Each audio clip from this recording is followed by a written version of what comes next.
Eronda nima gaplar? So'nggi soat xabarlari. Eronda chorshanba kuni kechqurun va payshanba tongidan xalq norozilik to'lqini yanada kuchaydi. Bunga javoban hukumat juda katta kuchlarni tashladi. Fors viloyatining Ko'hchanor shahri va Luriston viloyatining Ko'hdash shahrida rejim kuchlari himoyasiz namoyishchilarga qarata to'g'ridan-to'g'ri o'q uzgan. Mamlakat g'arbidagi qator hududlarda kuch bilan bostirishga javoban norozilik harakati fuqarolik qarshiligi shakliga kengaymoqda.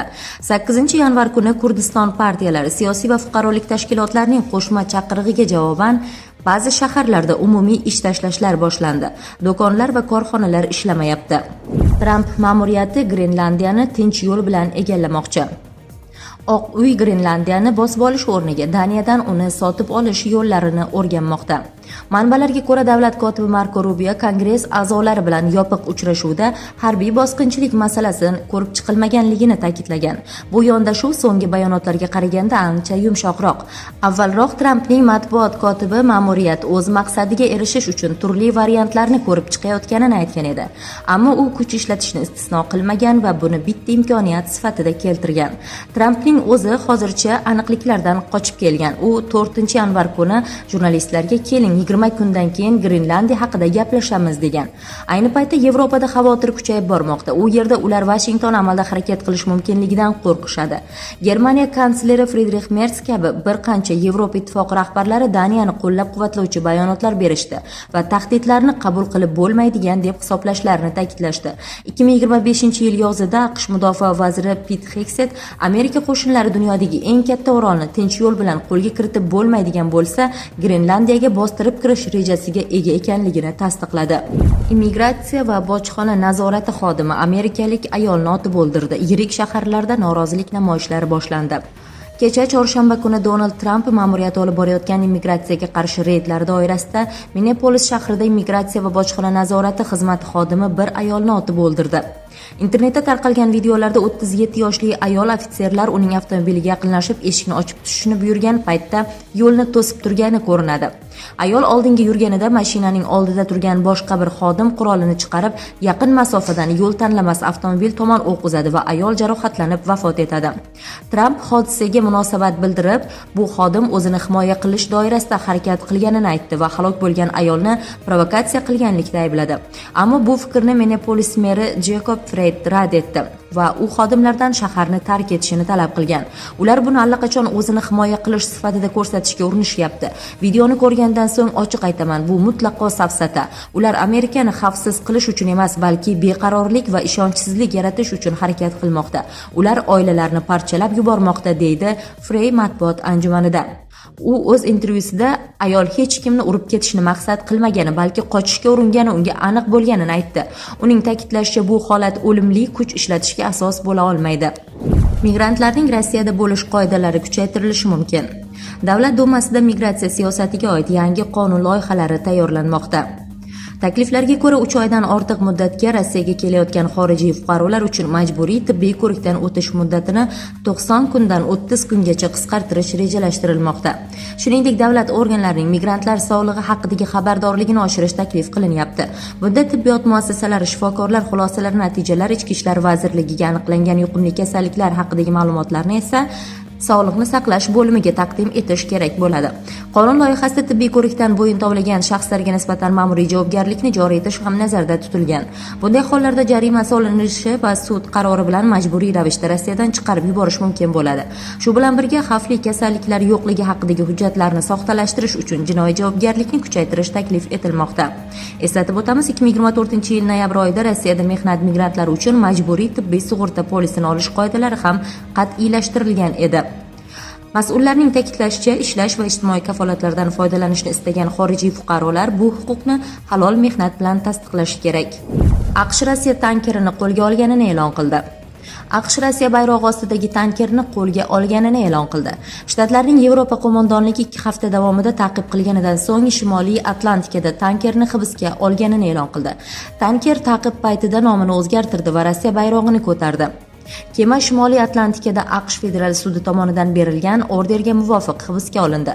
U ilgari Bella 1 deb nomlangan, ammo keyinchalik Marinera deb o'zgartirilgan. Tanker prezident Tramp AQSh sanksiyalarga duchor bo'lgan barcha tankerlarga qarshi dengiz blokadasi deb e'lon qilganidan keyin AQSh sohil xavfsizlik xizmati hibsga olishga uringan kemalardan biri edi. Rossiya Marinerani kuzatib borish uchun Atlantika okeaniga kemalar yuborganini e'lon qildi. Zelenskiy Ramzan Qodirovni qo'lga olish haqida gapirdi. Ukraina prezidenti Vladimir Zelenskiy Qo'shma Shtatlarni Chechenistonga desant tashlab, Ramzan Qodirovni qo'lga olishga chaqirdi.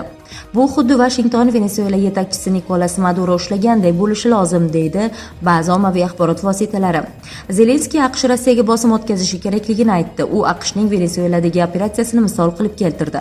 Unda Maduro qo'lga olinib, mamlakatdan olib chiqilgan. Ukraina rahbarining so'zlariga ko'ra, butun dunyo bu operatsiya natijalarini ko'rdi. Ular buni tezda amalga oshirdilar. Xo'sh, ular Qodirov bilan ham qandaydir operatsiya o'tkazishsin, deya qo'shimcha qiladi Zelenskiy va Qo'shma Shtatlarning bunday harakati Rossiya prezidenti Vladimir Putinga bosim bo'lishini bildirgan. Avvalroq Ukraina prezidenti Venesueladagi voqealar haqida fikr bildirgan edi. Qo'shma Shtatlar bundan keyin diktatorlarni nima qilishini biladi, degan Zelenskiy. Tramp AQSh harbiy byudjetini $1,5 trillion gacha yetkazmoqchi. AQSh prezidenti Donald Tramp mamlakatning 2027-yilgi harbiy byudjeti $1 trillion emas, balki $1,5 trillion tashkil etishi kerakligini ta'kidladi. Aytilishicha, bu AQSh xavfsizligini ta'minlovchi va har qanday raqibdan mudofaa qila oluvchi orzu armiyasini yaratish imkonini beradi. Senatorlar, Kongress a'zolari, vazirlar va boshqa siyosiy vakillar bilan uzoq va murakkab muzokaralardan so'ng shunday xulosaga keldimki, mamlakatimiz manfaati uchun, ayniqsa hozirgi o'ta tashvishli va xavfli davrda 2027-yilgi harbiy byudjet $1 trillion emas, balki $1,5 trillion tashkil etishi kerak, deb yozadi u o'z ijtimoiy tarmog'ida. Ma'lumot uchun, AQShning 2026-yilgi harbiy xarajatlari uchun Kongress $900 milliard dan ziyod mablag' ajratgan.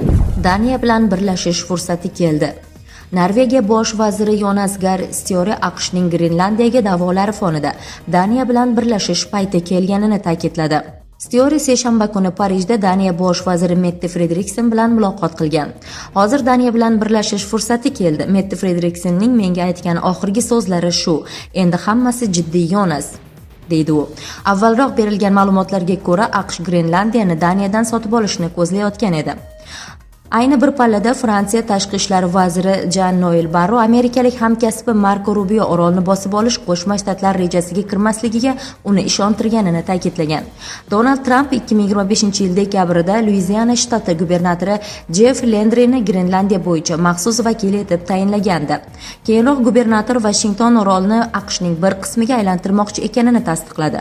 Bundan juda g'azablangan Daniya tashqi ishlar vaziri rahbari esa AQShning Kopengagendagi elchisini chaqirib tushuntirish talab qilishni aytgandi.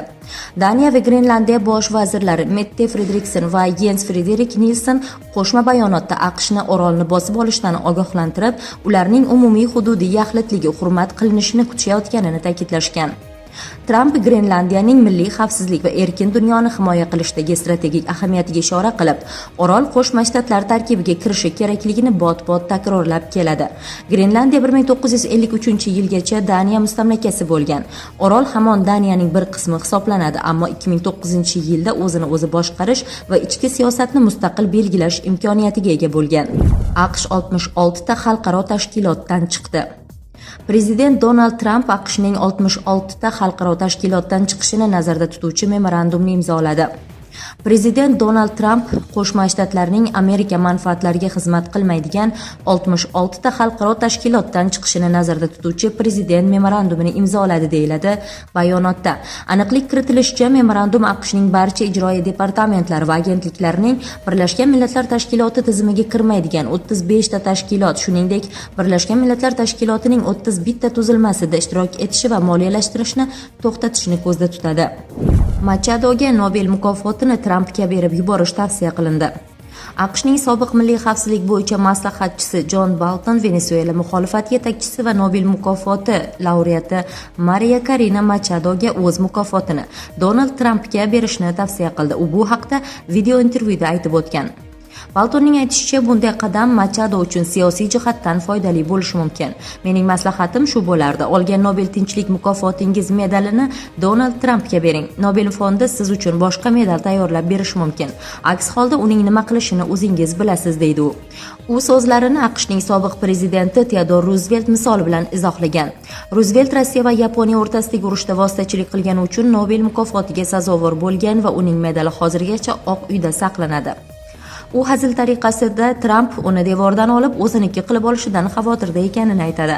Avvalroq Maria Karina Machado o'zi ham Nobel tinchlik mukofotini Trampga berishga tayyor ekanini bildirgan edi. U 3-yanvarni adolat zulm ustidan g'alaba qilgan kun deb atagan. Machado mukofotni olish uchun Norvegiyaga borgan va hozircha Venesuelaga qaytmagan, ammo yaqin orada qaytish niyati borligini aytgan. Yaponiyada o'rtacha maosh qancha?